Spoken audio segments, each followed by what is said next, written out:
할렐루야. 하나님의 말씀은 마태복음 1장 21절 말씀 보도록 하겠습니다. 오늘 부활주일이어서 오늘 이제 나누던 로마서 말씀을 한 주 쉬고 오늘은 예수 그리스도 이름 안에 담겨 있는 복음에 대하여 말씀을 나누도록 하겠습니다. 또 코로나로 인하여서 또 개인적인 사정으로 인하여서 오늘 예배 참석하지 못하는 성도님들, 또 온라인으로 예배 들으시는 성도님들 축복합니다. 우리 마태복음 1장 21절 말씀 한 절 말씀인데요, 같이 읽도록 하겠습니다. 시작. 아들을 낳으리니 이름을 예수라 하라. 이는 그가 자기 백성을 그들의 죄에서 구원할 자이심이라 하니라. 아멘. 오늘 말씀의 제목 한번 읽어볼까요? 시작. 예수 그 이름.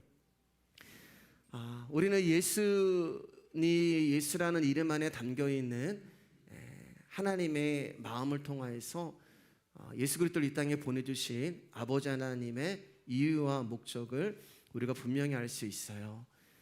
모태신앙으로 지금까지 신앙생활 하시는 분도 계실 것이고, 또 수십 년 동안 내가 신앙생활을 했지만 사실 우리는 예수라는 이름의 뜻이 무엇인지도 모른 채 신앙생활을 할 때가 많습니다.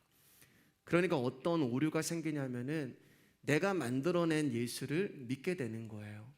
성경에서 우리 가운데 말씀하시고 우리를 위하여 보내신 예수 그리스도를 믿는 것이 아니라 내가 믿고 싶은 예수, 출애굽기에 보면은 그걸 가지고 금송아지라고 이야기하는데, 금송아지를 만들어 놓고 이가 우리를 구원하신 예수다라고 하는 그런 오류를 범하게 되는 것입니다. 오늘은 그래서 예수님이라고 하는 이름 안에 담겨 있는 비밀, 또 하나님의 뜻, 마음에 대해서 짧은 시간이지만 나누어 보도록 하겠습니다. 예수의 잠시만요.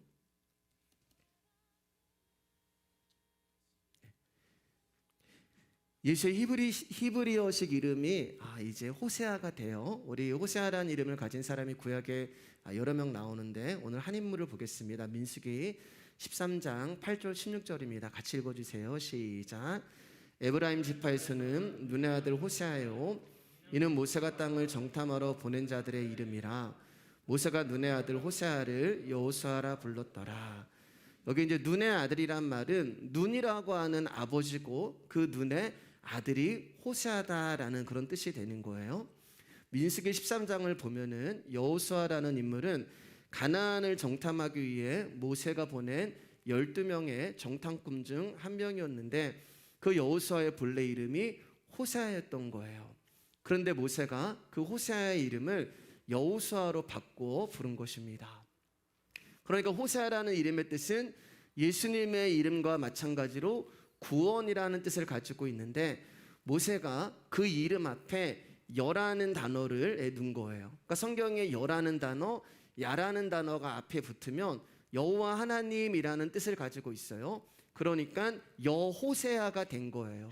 호세아라는 이름 앞에 여를 붙였기 때문에, 그러니까 그 뜻은 여호와는 구원이시다라는 그 이름의 뜻이 여호세아, 여호수아가 되는 거예요. 하나님께서 이렇게 호세아의 이름을 여호수아로 바꿔주신 것은 그의 이름을 통하여서 구원의 주체가 누구이신가를 분명하게 우리 가운데 알려주시고 계시는 것입니다. 하나님이 이제 이스라엘 백성들을 모세로 지도자로 해서 이제 광야의 생활을 끝내고 약속의 땅, 구원의 땅이라고 하는 하나님 나라로 들어가게 하시는데, 이제는 모세로는 못 들어간다고 말씀하는 거예요. 왜냐하면 모세는 율법을 상징하는 거거든요. 그러니까 율법으로는 가나안 땅 하나님 나라에 갈 수 없어. 그리고 여호수아라고 하는 여호와는 구원이시다, 오직 여호와 하나님으로만 가나안 땅에 들어갈 수 있다는 그 복음을 여기에다가 숨겨놓고 있는 거예요.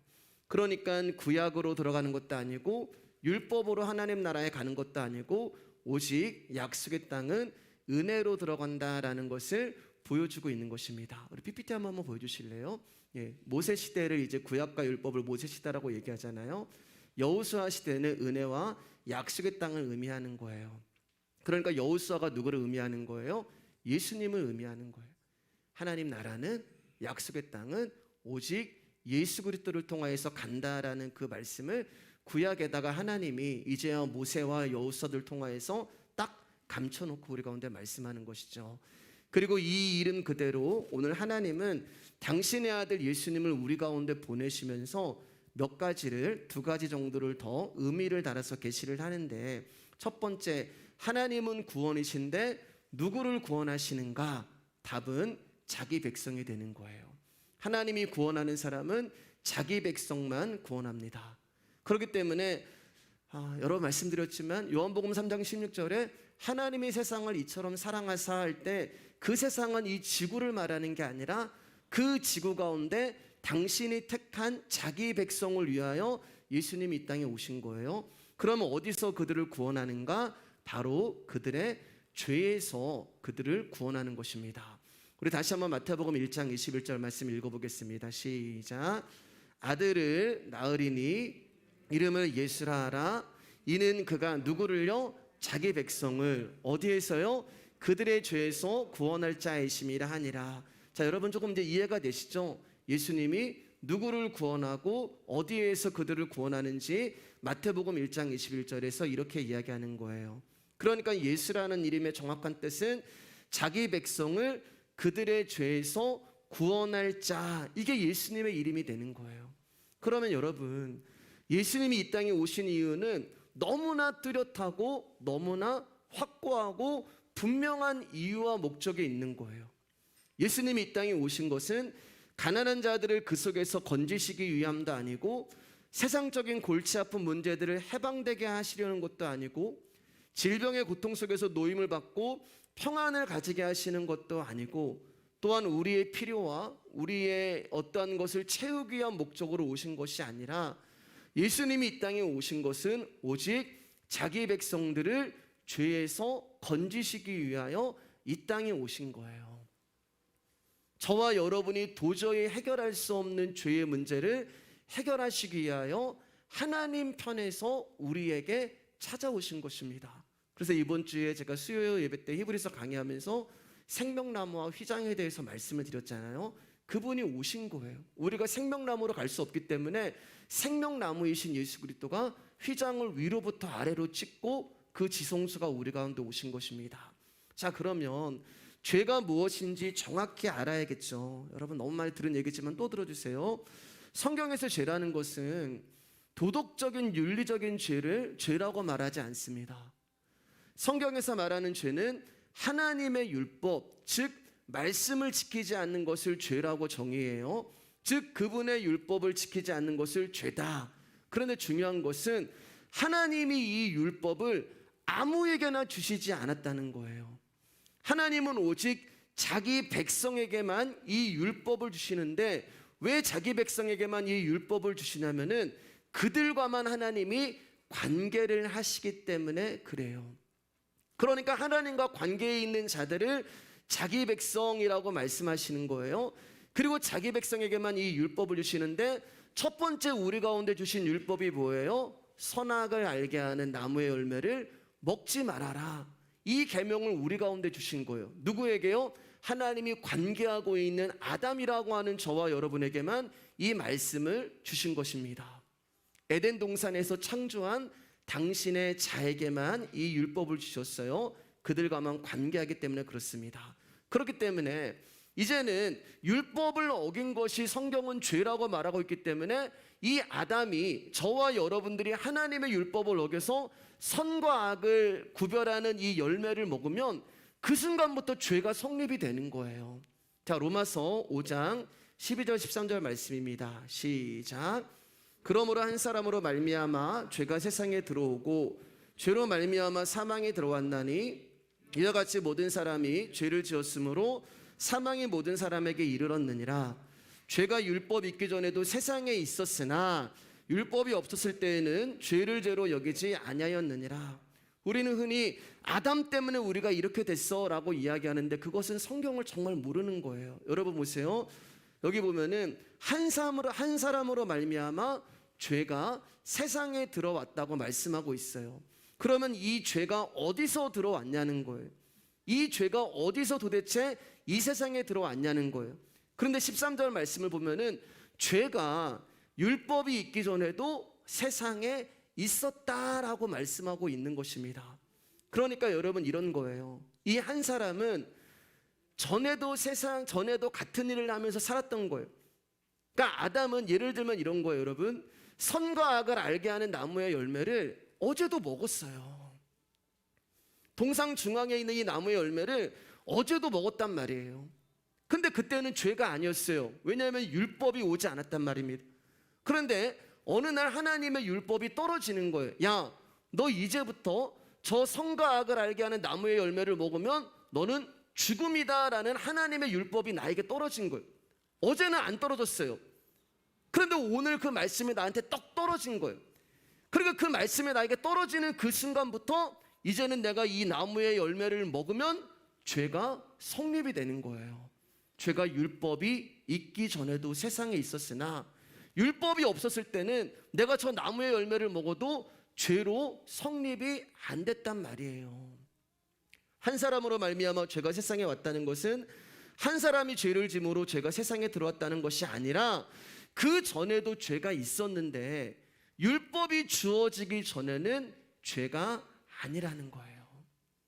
그런데 이 한 사람에게 율법이 주어지고 이제는 그때부터 이 율법을 어기면 죄가 성립이 되는 것입니다. 그래서 저와 여러분들이 율법으로 죽었다는 이야기는 하나님의 말씀을 지킬 수 없는 자이기 때문에 우리는 율법으로 말미암아 정죄를 받았다라고 말씀하는 거예요. 부모가 자기 자식에게 법을 줍니다. 여러분, 이 법은 다른 자식에게 줄 수가 없어요. 왜냐하면 다른 자식은 내 자식이 아니기 때문에 내가 아무리 이야기를 해도 그 자식 가운데는 영향력이 없는 거예요. 그런데 부모는 자기 자식에게 법을 줄 수가 있어요. 자, 제 아들에게 어제까지 제 아들이 맨날 12시 넘어서 들어오는 거예요. 제 아들이 어떨 때는 하루 막 지나서 들어오는 거예요. 근데 아빠인 제가 이야기를 하기 전까지는 그렇게 해도 괜찮아요. 근데 어느 날 제가 제 아들한테 이야기를 합니다. 건이야, 너 오늘부터는 12시 안에 들어와. 그리고 그 순간부터 제 아들이 이 말씀을 어겨버리면 어떻게 되는 거예요? 불효자가 되는 거예요. 죄인이 되는 거예요. 부모로부터 주어진 이 법을 자식이 지키지 못하면 그 순간부터 죄가 되는 것입니다. 자, 이처럼 하나님의 법을 받은 자들이 있다면 법을 받지 않은 자들이 있단 말이에요. 하나님은 자기 백성에게만 법을 주시기 때문에. 그러면 법을 받지 않은 자들은 무죄한 자가 돼요. 왜냐하면 그들은 법과 상관없기 때문에 그들은 선과 악을 알게 하는 나무의 열매를 먹어도 괜찮아요. 여러분, 이 나무의 열매가 중요한 게 아니에요. 선악과가 중요한 게 아니에요. 오직 아담만 이 나무의 열매를 먹으면 죄가 성립이 되고, 이 법을 받지 않은 사람은 나무의 열매를 아무리 따먹어도 그 사람은 죄인이 아니에요. 왜냐하면 법을 받지 않았기 때문에. 그래서 그 사람은 무죄한 자가 됩니다. 그러면 그 사람은 무죄한 자이기 때문에 구원을 받고 하나님 나라에 갈 수 있는가? 그렇지 않다는 거예요. 우리가 잘못 알고 있는 것이 죄가 없어야 구원을 얻는다고 생각을 하는데 아닙니다. 구원은요, 오직 하나님과 관계가 있는 자들만 받게 되어 있는 거예요. 하나님이 부르신 자들만 구원을 얻게 되는 것입니다.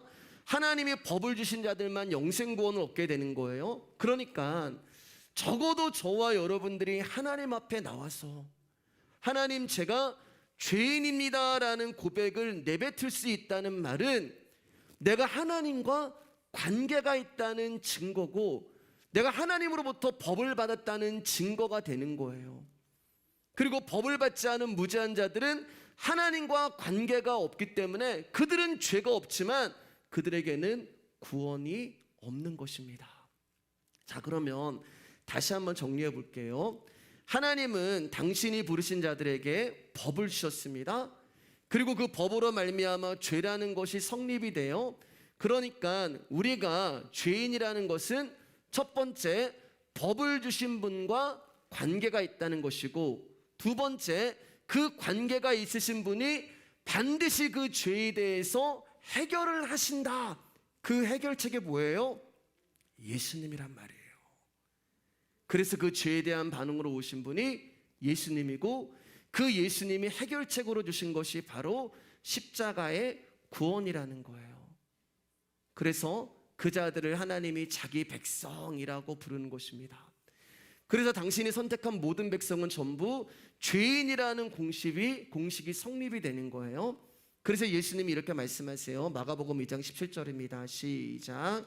예수께서 들으시고 그들에게 이르시되 건강한 자에게는 의사가 쓸데없고 병든 자에게라야 쓸데있느니라. 나는 의인을 부르러 온 것이 아니요 죄인을 부르러 왔노라 하시니라. 인자가 온 것은 법을 받지 않은 무죄한 자들을 부르러 오신 게 아니라 법 때문에 죄인이 된 자를 부르신 거예요. 그러니까 우리가 이 하나님과 관계가 깊으면 깊을수록 주님 저는 죄인입니다라는 고백 말고는 다른 고백을 할 수가 없는 거예요. 이 은혜를 알면 알수록 하나님 앞에 고개를 더 들지 못하고 주님 제가 죄인입니다. 왜요? 진짜 그분이 이 땅에 오신 이유, 십자가에 죽으신 이유를 알면 알수록 나라는 존재가 죄인이라는 것을 고백하게 되고, 그래서 나는 더욱더 당신의 긍휼과 불쌍히 여기심으로 말미암아 구원이 필요한 존재라는 것을 알게 되기 때문에 그래요.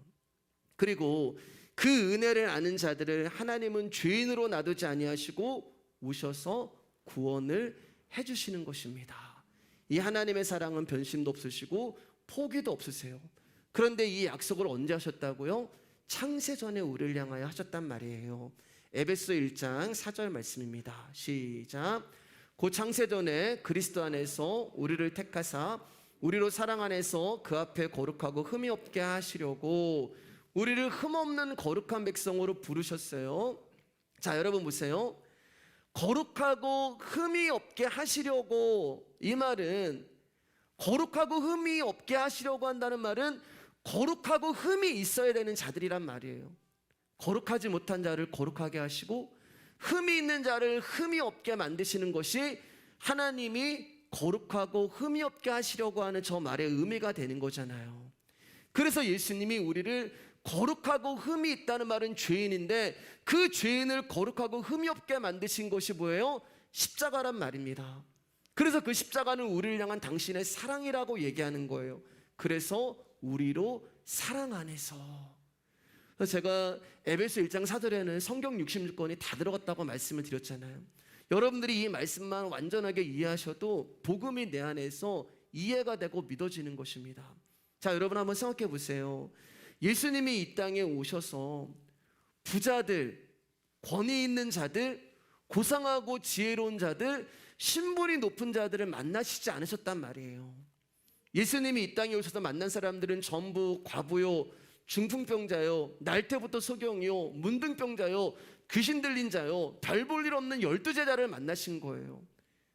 여러분 궁금하지 않으세요? 왜 예수님은 항상 그런 사람들을 만들었지? 그런 사람들이 거룩하지 못하고 흠이 있는 사람들이란 말이에요. 그래서 그들을 찾아가셔서 당신의 보혈로 말미암아 그렇게 죄인인 우리를 거룩하고 흠이 없는 존재로 만들어 주시는 것입니다. 로마서 8장 5절에서 6절입니다. 시작. 육신을 따르는 자는 육신의 일을, 영을 따르는 자는 영의 일을 생각하느니 육신의 생각은 사망이요 영의 생각은 생명과 평안이니라. 마태복음 1장을 보면 예수님의 탄생 기사가 쭉 등장을 하는데 예수님이 오시기 전까지 사람의 족보가 쭉 나와요. 자, 예수님이 오시기 전까지 쭉 이제 사람의 족보가 나오는데 그 사람들이 뭐예요? 전부 육신을 따라 난 사람들만 등장을 하는 거예요. 그래서 그들이 전부 죽는 거예요. 육신으로 온 자들은 다 사망에 이르게 되어 있는 것입니다. 그런데 문제는 사람이 낳은 사람은 어쩔 수 없이 육신의 생각을 할 수밖에 없어요. 육신을 따르는 자는 육신의 일을. 그러니까 저와 여러분들이 영이라는 생명을 얻으려면 영의 생각을 해야 하는데 육신을 입고 있는 저와 여러분들은 도저히 영의 생각을 할 수가 없다는 거예요. 아, 내가 이제 영의 생각을 해야지, 내가 정말 영적인 일을 해야지 아무리 다짐을 하고 마인드 컨트롤을 해도 우리는 육을 따라 난 육신을 입고 있는 자들이기 때문에 이 육신에 처해 있는 사망을 벗어날 수 없는 운명을 가지고 있는 자들이란 말입니다.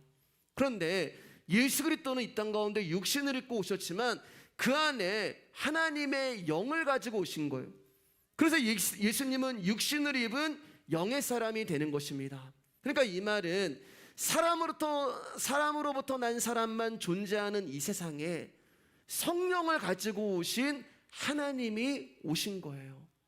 그리고 그분이 그 안에 있는 영으로 말미암아 우리 안에 찾아오심으로 말미암아 죽어있는 우리의 육신에 당신의 생명이 들어옴으로 말미암아 우리가 살아나는 것, 이게 바로 부활이 되는 거예요.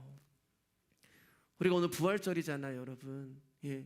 예수님이 사셨다라고 그분의 사심으로 기뻐하지만 더 중요한 것은 그분이 십자가에 죽으시고 육신은 가버리신 거예요. 육신은 썩어진 거예요. 그러나 그 육신 안에 있는 예수 그리스도의 영이 사망 가운데 있는 저와 여러분들을 찾아오셔서 우리 안에서 생명으로 다시 살아나신 것이 바로 부활이 되는 것입니다. 요한복음 1장 12절 13절 말씀입니다. 시작. 영접하는 자 곧 그 이름을 믿는 자들에게는 하나님의 자녀가 되는 권세를 주셨으니 이는 혈통으로나 육정으로나 사람의 뜻으로 나지 아니하고 오직 하나님께로부터 난 자들이니라. 하나님이 새롭게 만들고자 하는 사람은 하나님으로부터 난 자들로 새롭게 만드시는 거예요. 하나님이 영이시기에 하나님으로부터 난 자들은 영의 생각을 하는 영의 사람만 된 것입니다. 그래서 하나님께로부터 난 자들이니라. 혈통으로나 육정으로나 사람의 뜻으로 나지 아니하고, 그래서 여기 자녀가 되는 권세가 뭐라고 말씀드렸어요? 우리의 신분이 바뀌는 거예요. 신분이 바뀌는 권세. 그런데 내가 하나님의 자녀가 되는 그 권세가 누구로부터 오나? 혈통도 아니고 육정도 아니고 오직 영이신 그분이 내 안에 들어와 생명이 되어주심으로 말미암아 내가 영의 사람이 되었기 때문에 하나님께로부터 난 자들이다 라고 고백을 하는 것입니다. 육신으로 난 사람은 흙으로 돌아가요. 그러나 영으로 새롭게 난 저와 여러분들은 예수님이 주인이신 생명의 나라로 들어가게 되는 것입니다. 그리고 이 은혜를 아는 사람은 예수님이 나에게 베풀어 주신 이 사랑을 귀하게 여기게 될 수밖에 없어요. 나라는 존재를 죄에서 건지시기 위해 피 흘려 죽으신 예수님의 죽음도, 세상으로부터 반대를 받으신 예수님의 고난도, 죽음의 권세를 이기시고 다시 살아나신 부활도, 성령이 임한 저와 여러분에게는 세상 무엇보다 존귀한 것일 수밖에 없는 것입니다. 그리고 이 신앙과 이 믿음의 고백을 부활절인 오늘 저와 여러분들이 내어 놓아야 하는 것입니다. 사랑하는 여러분, 하나님은 우리 가운데 불러야 할 이름을 주셨어요. 예수님의 이름을 왜 주신 거예요? 부르라고 주신 거예요. 하나님이 당신의 아들의 이름을 우리 가운데 주신 것은 그분을 부르라고 주신 거예요. 어디서 부르셔야 돼요? 내 힘으로 해결할 수 없는 죄의 문제 앞에서 그분을 부르라고 예수라는 이름을 우리 가운데 주신 것입니다. 죄라는 문제에서 저와 여러분들은 스스로 헤어나올 수가 없는 자들이에요. 노력하고 몸부림친다 하여도 그 죄의 늪에 더 빠져들어갈 뿐이지 나올 수가 없는 거예요. 누군가가 오셔야 돼요.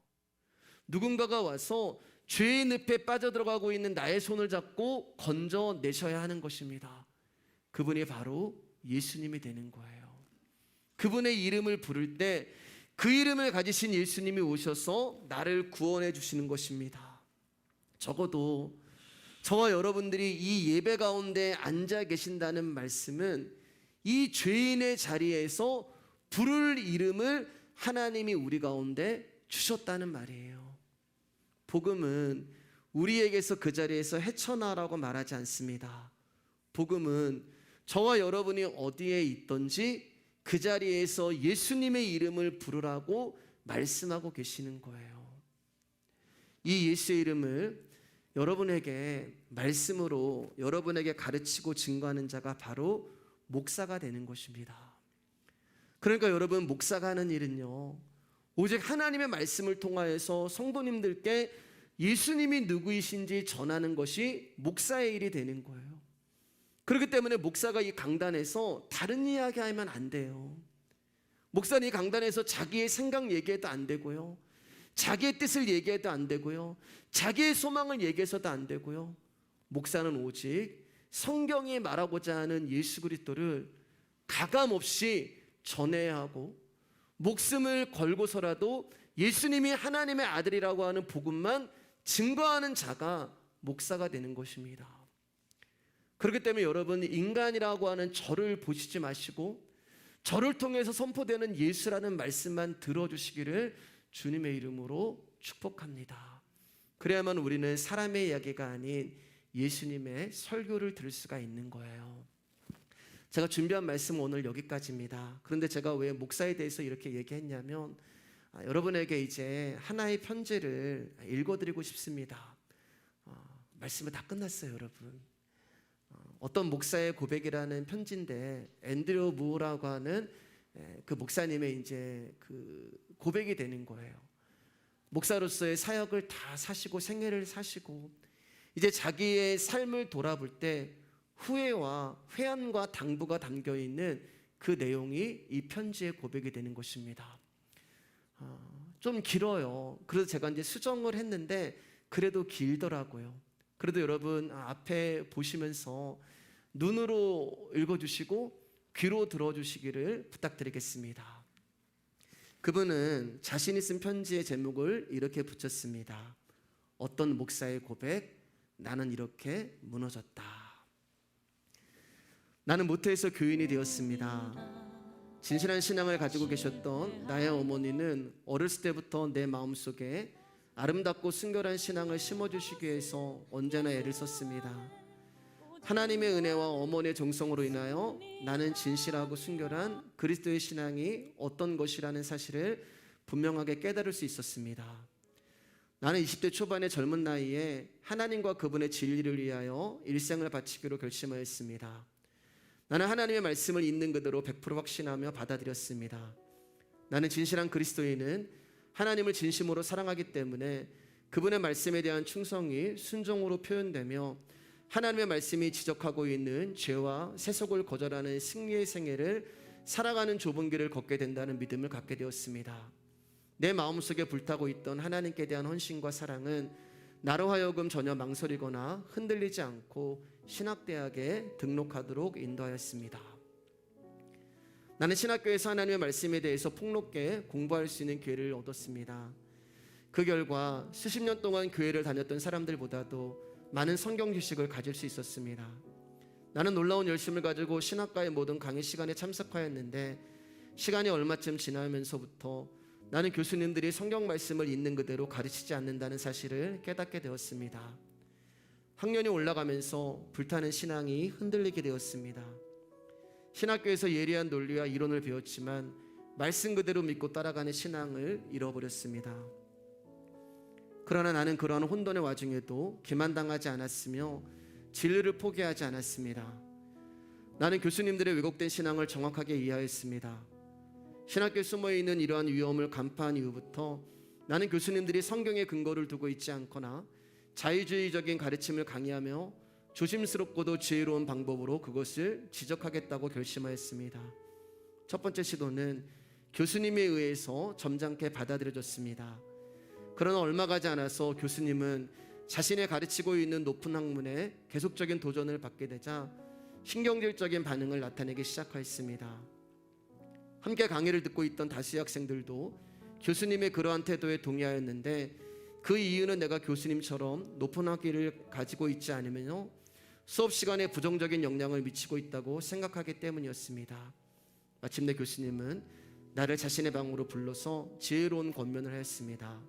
학생, 나는 그대가 하나님을 위하여 위대한 일을 할 수 있는 가능성을 가지고 있다는 사실을 알고 있다네. 그러나 그대는 일하러 나가기 전에 경험과 학식의 폭이 넓은 사람에게 배우기 위해서 대학에 왔다는 사실을 기억해야 돼. 나는 교수님께 나의 입장을 설명하기 위해 있었지만 교수님은 노련하지 못한 나를 여유 있게 제압하였습니다.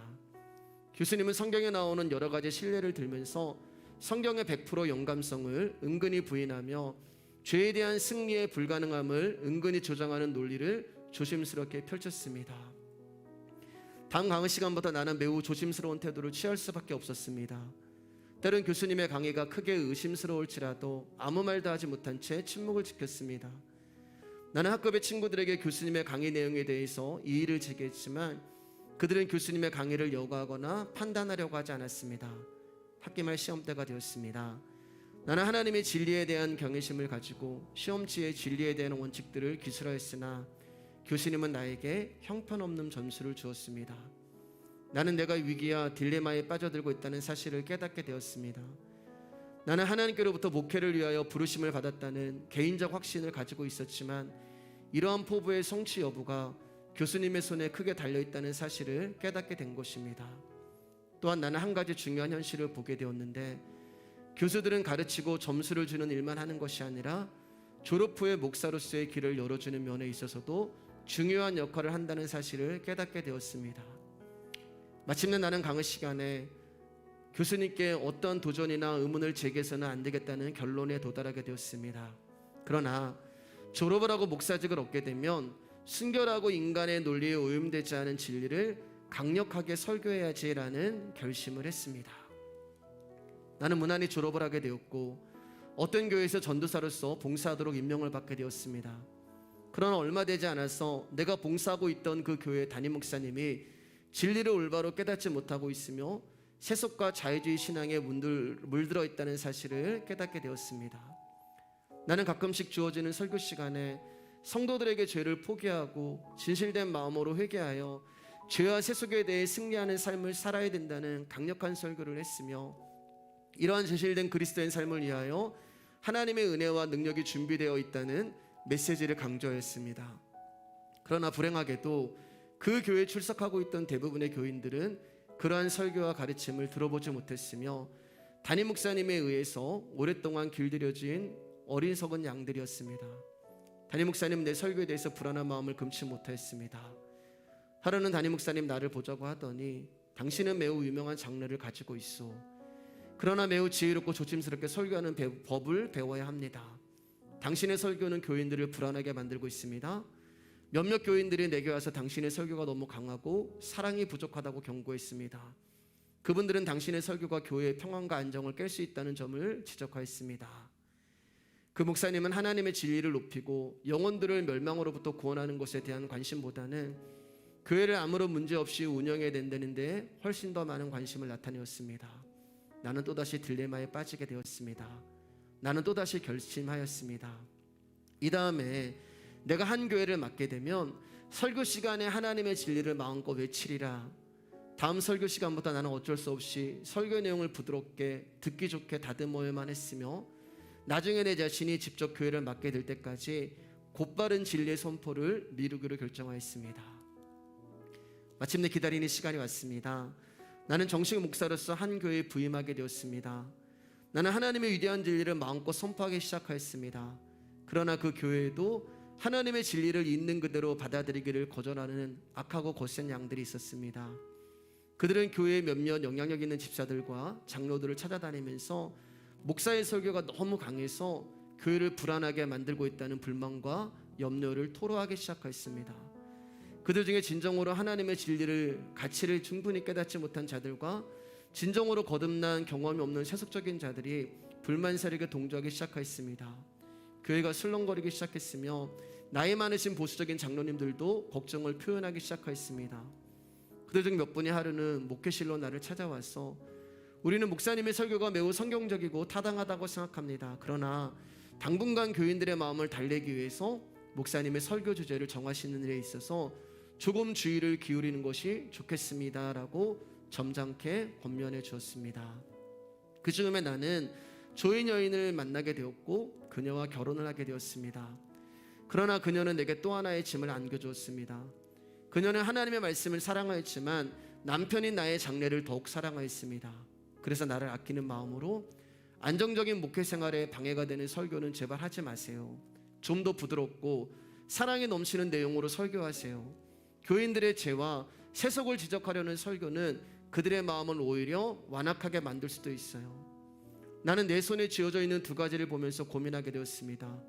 한 손에는 하나님의 진리에 대한 충성과 영혼들이 구원에 대한 깊은 염려가 쥐어져 있었고 다른 한 손에는 장밋빛 목회 생활과 안정된 가정 생활에 대한 미련이 쥐어져 있었습니다. 한쪽에서는 나의 정직한 양심에 좁은 길을 걸으라고 속삭이는 성령님의 조용한 음성이 들려왔고 다른 한쪽에서는 너도 다른 목사님들처럼 하면 돼. 왜 너만 유별나고 특별한 설교를 해서 사람들에 대한 영향력을 잃어버리려고 하니 조금만 지혜롭게 처신하면 너도 큰 교회에 인기 있는 목사가 될 수 있어 라는 사단의 음성이 들려왔습니다. 결국 내가 목회를 중단하게 되면 나에게 맡겨져 있는 이 사랑하는 영혼들은 누가 책임을 질 것인가? 결국 목회를 중단하게 되면 이들에 대한 영적인 영향력을 전혀 발휘할 수 없으므로 좀 더 지혜롭게 처신해야겠다고 생각함으로써 내 자신의 입장을 합리화하게 이르렀습니다. 나는 잠시 기다리기로 결정했습니다. 영향력 있는 장로님들이 나의 기별에 동의하고 아내가 나의 부담을 이해하고 교인들이 나의 설교를 좋아하게 될 때까지 하나님의 진리를 곧바로 설교하는 일을 뒤로 미루기로 결정하였습니다. 그 이후로 나는 설교를 할 때마다 여러 번 진리를 타협하게 되었으며 양심 속에서 부르짖는 죄책감의 노예가 되고 말았습니다. 이런 타협의 과정 속에서 내 마음속에 있던 진리에 대한 사랑과 능력 있는 설교자가 되겠다고 하는 순결한 포부가 사라지게 되었습니다. 내 주변에 있는 대부분의 목사들처럼 나 역시 성공적인 목회는 교인들의 지지와 사랑을 받는 데서 시작된다는 생각을 갖게 되었고 결과적으로 나 역시 그들처럼 정치적인 목사의 길을 걷기 시작했습니다.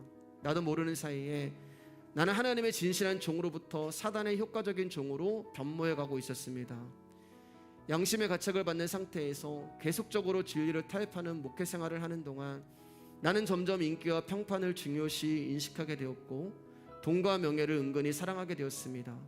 이런 과정 속에서 나는 교인들의 시선을 하나님의 시선보다 두려워하게 되었고 교인들의 숫자를 늘리고 교회를 성장시키는 일을 복음을 전파하는 일로 착각하게 되었습니다. 복음을 전파하는 것이 아니라 교회를 성장시키기 위하여 고용된 사건으로 변모하게 되었습니다. 내가 담임하고 있던 교회 속에 유행과 세속과 이기심과 탐욕이 넘실거리고 있었지만 나는 언제나 그리스도의 사랑에 대해서만 설교하였고 죄와 세속을 지적하거나 악인에 대한 하나님의 심판에 관해서는 설교하지 않았습니다. 언젠가는 교인들이 세속으로부터 등을 돌리고 그리스도의 길을 걷게 될 거야라는 막연하게 기대함으로써 자신을 합리화하고 기만하게 되었습니다. 결국 나는 다른 목사들이 부러워하는 대형교회 목사로 부름을 받게 되었고 내 아래의 젊은 전도사들을 몇 명 거느리는 사장 목사가 되었습니다. 그들 중에 어떤 전도사가 가끔씩 나의 목회 지침과 설교에 대해서 질문하거나 도전할 때마다 과거에 내가 들었었던 노련하고 지혜 있는 말로 충고해 주었습니다. 그들의 내가 어떻게 이렇게 큰 교회를 맡을 수 있었는가에 대해서 설명해 주었고 어떻게 하면 교회를 안정적으로 이끌어갈 수 있는가에 대해서 설명해 주었습니다.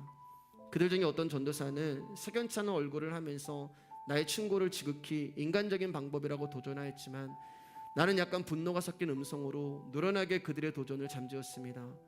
그러한 전도사를 볼 때마다 나는 젊은 시절에 가지고 있었던 나의 단순함과 미숙함을 회상하게 되었습니다. 무엇보다도 슬픈 사실은 이러한 모습을 내 자신에게서만 보는 것이 아니라는 사실입니다.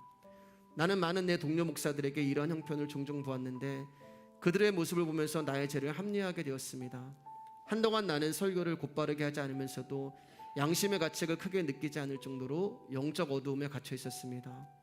어떤 경우에는 실수로 하나님의 뜻에 위배되는 목회를 했지만 대부분의 경우에는 하나님의 뜻과 계획이 무엇인지 알면서도 의도적으로 그분의 요구에 위배되는 목회를 하였습니다. 그리스도께서 첫 번째 초림하시는 길을 준비시키기 위하여 세례 요한이 일어나서 곧바른 계별을 백성들에게 전했던 것처럼 마지막 시대에 예수께서 두 번째 재림하실 때에도 그분의 오시는 길을 위하여 백성들에게 예리하고 곧바른 기별을 전해야 한다는 사실을 알고 있었지만 교회 안에서 바른 설교에 대응하여 일어서는 장로들과 집사들의 압력이 두려워서 설교 내용을 듣기 좋고 반대를 받지 않을 만한 내용으로 다듬었던 것입니다. 이제 은퇴를 하고 죽음의 그림자가 얼마 남지 않은 나의 인생길을 걷고 있습니다. 말할 수 없는 양심의 가책과 고뇌로 인하여 내 영혼에는 쉼이 없습니다. 젊은 시절의 나의 목회를 통하여 죽어간 양들을 생각할 때마다 내 마음은 절망과 죄책감으로 고통당합니다. 젊은 시절에 있었던 나의 굴복과 타협에 대한 깊은 회한이 나의 영혼을 괴롭히고 있습니다. 당신의 목회는 성공적입니다라는 말을 듣게 하여 하나님의 진리를 포기했었던 나의 결정에 대한 후회가 나의 얼굴에 깊은 근심의 줄을 긋고 있습니다. 처음에 나를 부르신 분은 하나님이셨지만 나는 사단의 덫에 걸려서 그가 주문하는 대로 목회를 하였습니다. 이러한 치욕적 과거를 되돌아볼 때마다 나는 어쩔 수 없는 슬픔을 느끼게 됩니다. 내가 다시 목사의 길을 걸을 수 있다면 이라는 생각에 나의 마음을 가득 채웠지만 시간은 이미 지나가 버렸습니다. 만일 나에게 다시 목회를 할 수 있는 젊음이 주어진다면 하늘로부터 가브리엘 천사가 내려와서 하는 것과 같은 설교를 할 텐데라는 후회가 내 영혼을 엄습합니다. 교인들의 마음에 전율을 일으키는 진리를 전하며 교회를 하나님의 진리 앞에 온전히 굴복시키는 기별을 전하고자 하는 소원이 내 마음을 전율시키지만 시간이 너무 늦었습니다. 교인들로 하여금 성결과 거룩함의 길을 걷도록 인도하는 이스라엘의 목자가 되고 싶지만 시간이 너무 늦었습니다. 여기까지입니다. 사랑하는 여러분, 복음을 전하는 것은 외로운 거예요. 사람들에게 환영을 받는 것도 아니고 인정을 받는 것도 아닙니다. 그러나 우리는 이 땅이 끝이 아니라 예수님의 십자가로 주어진 하나님 나라가 저와 여러분의 인생의 끝이 있다는 것을 알기 때문에 오늘도 예수라는 이름에 대해서 배운 것입니다. 오늘 부활절인데 여러분, 다른 것으로 기뻐하지 마시고 정말 내가 복음을 알고 그 복음이 내 안에서 생명이 된 그분의 사랑, 그분의 용서, 그리고 그분의 은혜만으로 감사하시는 저와 여러분이 되었으면 좋겠습니다. 시간이 다 지나고 나서 후회하는 그런 생활하지 마시고 여러분, 오늘이 내 인생의 끝이라는 마음으로 오늘도 예수 그리스도를 증거하시고 예수 그리스도를 알았다는 것에 대해서 감사하시고 타협하지 마시고 물러서지 마시고 복음을 위하여서 살아가는 저와 여러분, 그리고 우리 교회가 되었으면 좋겠습니다.